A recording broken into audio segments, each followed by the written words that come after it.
Majority Leader. Madam Speaker, in the interest of time, may I remind the next to avail the privilege hour to limit your privilege speech to 10 minutes. May I now recognize the Honorable Bonifacio Busita for his to avail of the privilege hour. Thank you, Madam Speaker. Madam Speaker, mga kapwa public natin, public servants, at sa ating mga kababayan, maganda at mapagpalang araw po sa ating lahat. Madam Speaker, bilang isang big biker, nangarap din po ako na maging kasapi ng BMW Honor Society of Safe Riders, BOSS. Dahil alam ko po ang advokasya ng mga bumuo nito. Marami silang ginagawa para sa ating mga kababayan na walang hinihintay na bayad o kapalit, katulad ng mga sumusunod. Una, socio-civil medical missions sa iba't ibang lugar ng ating bansa. Ikalawa, outreach program, katulad ng pagbibigay ng wheelchairs and crutches sa mga disabled individuals. Ikatlo, pagbibigay ng mga special medicines sa mga hospitals. Ikaapat, pagbibigay ng mga pagkain sa mga senior and retired priests and nuns. Ikalima, pagbibigay ng mga gamot at gatas sa mga batang malnourished. Ika-anim, paghandog ng feeding program sa mga elementary schools sa mga rural areas. At ang ikapito po, dental missions para sa mga cultural minorities sa malalayong lugar. Ikawalo, pagbibigay ng mga binhi at gamit para sa mga mahihirap na magsasaka. Ikasyam, field trips sa mga amusement parks para sa mga batang may malubhang karamdaman o cancer. Ikasampo, mercy mission sa mga lugar na binabaha at nasasalanta ng mga kalamidad. At ikalabing isa, Madam Speaker, pagbibigay ng mga pagkain, damit at mga school supplies sa mga street and school children. Madam Speaker, ang mga nabanggit na gawain ng BMW Honor Society of Safe Riders, BOSS, ay nagsimula noon pang 1999 at may 3 dekada na po ito na kanilang ginagawa. Ang kanilang advokasya ay hindi kayang sukatin at hindi kayang pantayan ng iba dahil sa pagsisikap ng mga bumubuo nito mula sa hanay ng mga professionals, expats, diplomats, entrepreneurship, military, PNP, and government officials. Ako po at ang aking kasama sa One Rider Party List, Honorable Congressman Ros Gutierrez, ay kapareho nila ng mga big bikers at road safety advocates. Marami rin po kaming kilala at mga kaibigan na nakikisa at sumusuporta sa kanila. Dahil dito, Madam Speaker, napakahirap para sa amin ang makialam sa problema na kinasasangkutan ng kilala at iginagalang na organisasyon. Pero bilang halal ng taong bayan, Madam Speaker, tayo ay may responsibilidad na dapat gampanan. Dumarating sa ating buhay na kailangan nating pumili at kailangan nating masaktan o makasakit sa damdamin ng iba. Hindi para sa ating sariling interes lamang, kundi para sa interes ng ating mga pinaglilingkuran, lalo na sa mahihirap na walang kakayahang proteksyonan at ipagtanggol ang mga sarili.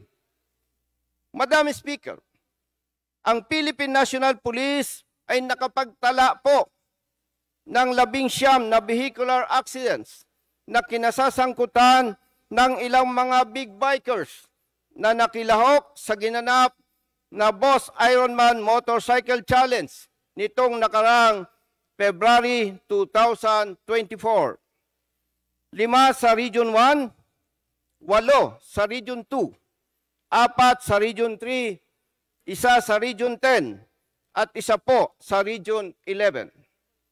Tatlo po sa mga biktima dito ang namatay. Isa sa San Juan, La Union, isa sa Dagupan City, Pangasinan, at isa sa Florida Blanca, Pampanga. Ang nabanggit na 19 na vehicular accidents po na kinasangkutan ng ilang mga big bikers na nakalahok sa Boss Ironman Motorcycle Challenge ay naganap lamang nitong nakarang event. Hindi pa po kabilang dito ang mga kawaawang biktima at mga namatay sa mga nagdaang taon. Madam Speaker, isa po sa mga nasabing biktima at namatay noong February 24, 2024, si Brother Dexter Soriano Diso. Siya po ay may asawa at 2 maliliit na anak. Ang kanyang pamilya ay nakatanggap ng bayad at areglo mula sa big biker na nakabangga sa kanya ng halagang 100,000 pesos. Madam Speaker, ako po ay anak mahirap at lumaki sa bahay kubo. Alam ko po kung gaano kahirap ang buhay mahirap, lalo na ang mawalan ng tatay o nanay. Ako po at aking mga kapatid ay nasanay kumain na kape ang sabaw sa kanin at inihaw na tuyong isda ang pangulam. Ilan lamang po yan sa mga patunay na totoong napakahirap para sa mahirap na pamilya ang mabuhay na walang ama na katulad ng dinanas ng aming pamilya. Hindi po nakapagtapos ng pag-aaral ang iba kong mga kapatid dahil sa kahirapan. Madam Speaker, nabanggit ko po ang aking personal na buhay para ipaalam sa inyong lahat at sa ating mga kasamang mamabatas na alam ko po ang pagdurusa at paghihirap na pwedeng danasin ng pamilya ni Brother Dexter at ng pamilya ng iba pang mga nadisgrasya at namatay dulot ng Boss Ironman Motorcycle Challenge na taunang ginaganap sa ating bansa. Madam Speaker, sa bawat aksidente at disgrasya, naiwanang pamilya ang tunay at higit na biktima, lalo na ang mga batang nauulila. Hindi po sasapat ang halagang 100,000 pesos kapalit ng buhay at kinabukasan ng 2 maliliit na anak na naulila kay Brother Dexter. Walang katiyakan po na sila ay kakain pa ng 3 beses isang araw at wala ding katiyakan na makakapag-aral pa ang mga ito. Hindi po natin sinusukat ang kakayahan ng asawa niya, pero tunay po na napakahirap para sa isang ina na mawalan ng kaagapay na asawa. Madam Speaker, walang sino man ang may kakayang ibangon, itaguyod at kalingain ang mga pamilya na nagdudusa at lalong naghihirap resulta ng maagang pagkamatay ng kanilang tatay o nanay. Alalahanin din po natin, Madam Speaker, na walang batang nangangarap na maging masama at pabigat sa lipunan. Pero kung wala ang kanilang tatay o nanay na dapat kumalinga, magmahal at gumabay sa kanila, tunay na nalalagay po sa peligro ang kanilang buhay at kinabukasan. Madam Speaker, libo-libong pamilya na po ang nagdudusa at lalong naghihirap at libo-libong bata na ang nasisira ang buhay at kinabukasan dahil nawalan sila ng tatay o nanay resulta ng mga road crashes sa iba't ibang lugar ng ating bansa. Nararapat lamang po na pigilan natin ang lalong pagdami ng mga ito para mapigilan din natin ang mabilis na pagdami ng mga bata na maaaring maging pabigat sa ating lipunan sa darating na mga panahon. Isa po sa mga pangunahing tinutugunan ng ating pamahalaan ngayon ang iba't ibang infrastruktura, kabilang ang paggawa at pagsasaayos ng mga tulay at mga kalsada sa Luzon, Visayas at Mindanao. Ganun pa man, Madam Speaker, hindi pa rin ito sapat para maging ligtas ang pamayanan partikular ang ibang mga motorista sa mga event na katulad ng taunang ginaganap ng BMW Owner Society of Safe Rider, BOSS, na Ironman Motorcycle Challenge. Maliliit po ang ating mga kalsada. Marami pa ring lubak sa iba't ibang mga lugar, dulot ng malalaking sasakyan, mga pagbaha at pagulan. Maraming maliliit na kurbada o sharp curves. Masisikip ang iba nating mga kalsada dahil sa malalaking bilang ng mga sasakyan at mga tao sa lansangan. Maraming madidilim na kalsada at walang mga ilaw. Mabagal at limitadong speed lamang ng mga sasakyan, lalo na sa mga maliliit na bayan at syudad. At marami pang iba, Madam Speaker. Madam Speaker, honorable colleagues, ang bawat tao at anumang asosasyon ay may karapatan at kalayaan na maging masaya at ipakita ang kanilang galing at talento. Pero ang karapatan at kalayaan ito ay may hangganan o limitasyon kapag naapakan at nasisira ang karapatan at kalayaan ng iba. Madam Speaker, iginagalang at kinikilala po natin ang hindi masukat at hindi mapantayan advokasya ng BMW Owners Society of Safe Riders Incorporated at ang mga nakikisa at sumusuporta sa kanila. Ganon pa man, Madam Speaker, kailangan po nating pigilan ang pagdami ng mga batang naulila at nasisira ang buhay at kinabukasan, hindi lamang para sa kanilang pamilya, kundi para sa Diyos at para sa ating bayan.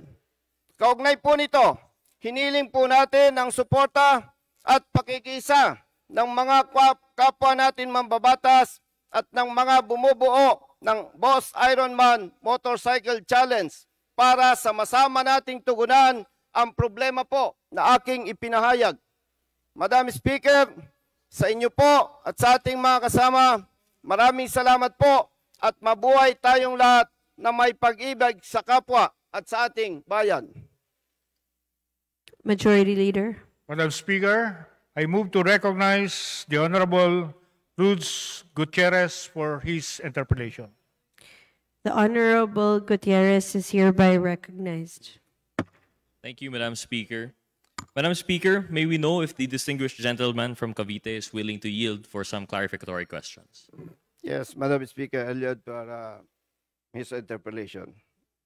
Madam Speaker, unang tanong po, itong event, is this conducted in private or public roads?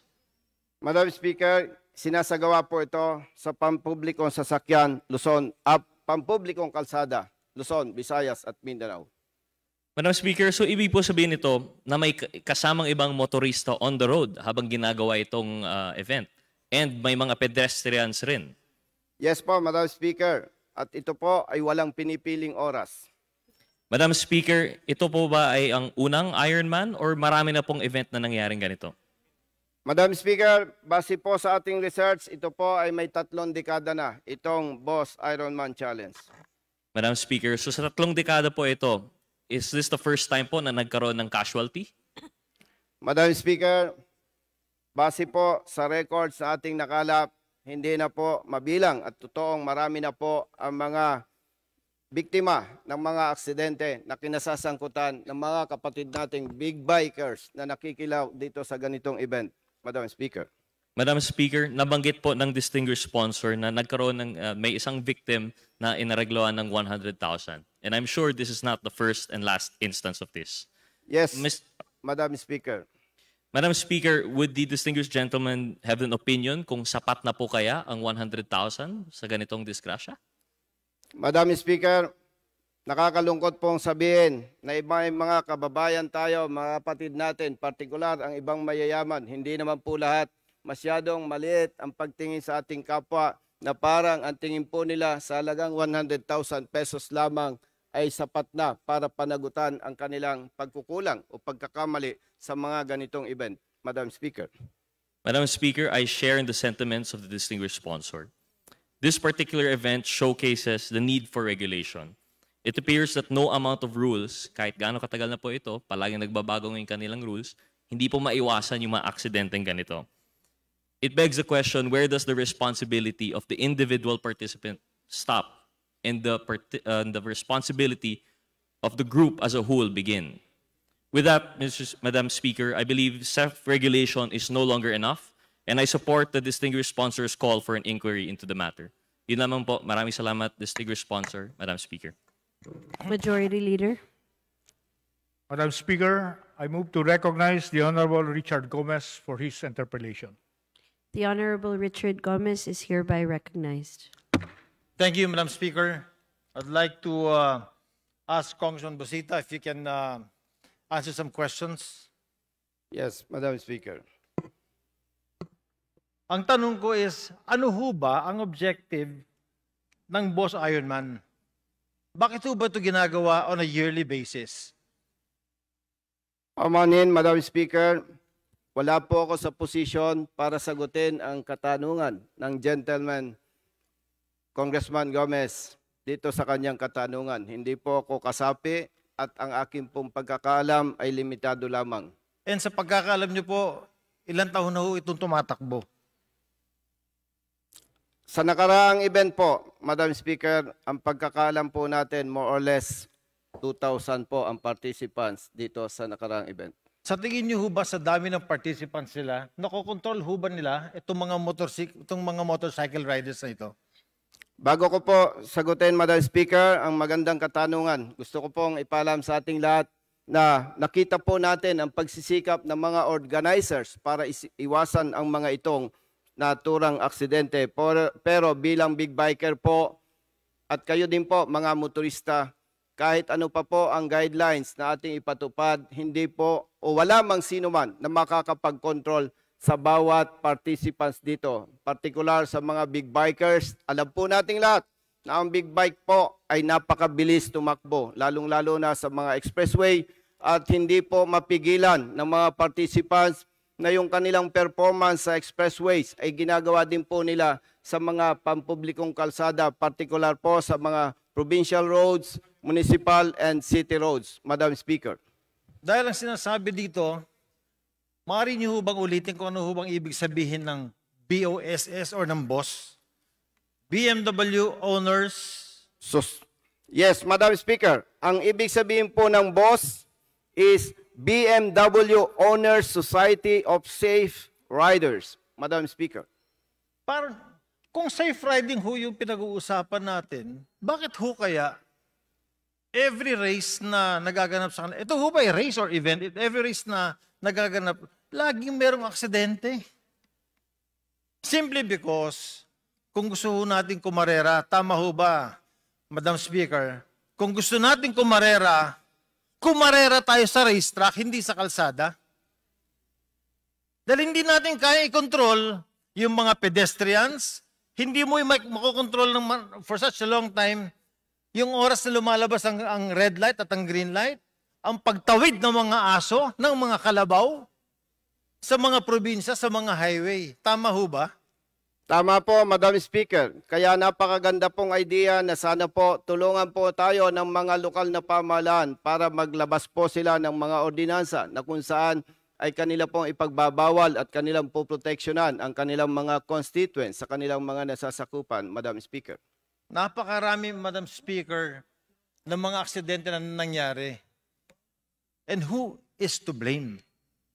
Sino po ang responsable sa mga ito? Madam Speaker, salamat po, Ginoong Congressman Gomez, sa inyong katanungan. Ako po ay matagal na rin sa public service. At ang inyo pong katanungan, sino ang dapat sisihin? Yes, nandito na po ito. At ako po'y naniniwala dahil alam na po ito ng Kongreso, ng House of Representatives. Kung ito po ay patuloy nating papayagan, palagay ko naman po wala nang ibang dapat sisihin, kundi tayo, mga nananungkulan na may kapangyarihan para pigilan at proteksyonan ang ating mga kababayan. I speak this way, Madam Speaker, because I myself am a bike rider. I'm a big bike rider. I used to race motocross. I race in the racetracks. I understand safety very well with regards to motorcycle. And I feel sad na ang daming ganito nangyayari sa kalsada natin because of this kind of events. So, Madam Speaker, ang tanong ko lang ho kayo ho ba ay tatawag na investigasyon dahil sa pangyayaring ito? Maraming salamat po, Ginoong Congressman Gomez.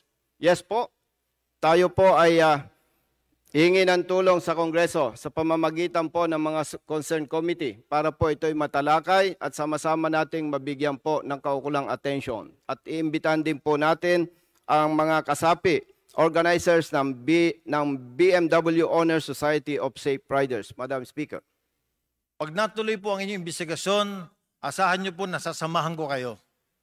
And lastly, Madam Speaker, I would like to say na kung gusto natin kumarera, huwag tayo sa kalsada kumarera tayo sa racetrack. Maraming salamat, Congressman Busita. Maraming salamat, Madam Speaker. Honorable Congressman Gomez, sir. And to my partner, Honorable Congressman Rose Gutierrez and Madam Speaker, at sa ating lahat na mga kasama, salamat po sa oras na pinagkaloob po ninyo sa amin. God bless us all. Majority Leader.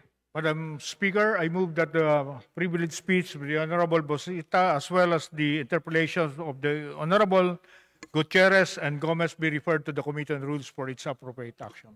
Is there any objection? The chair hears none. The motion is approved.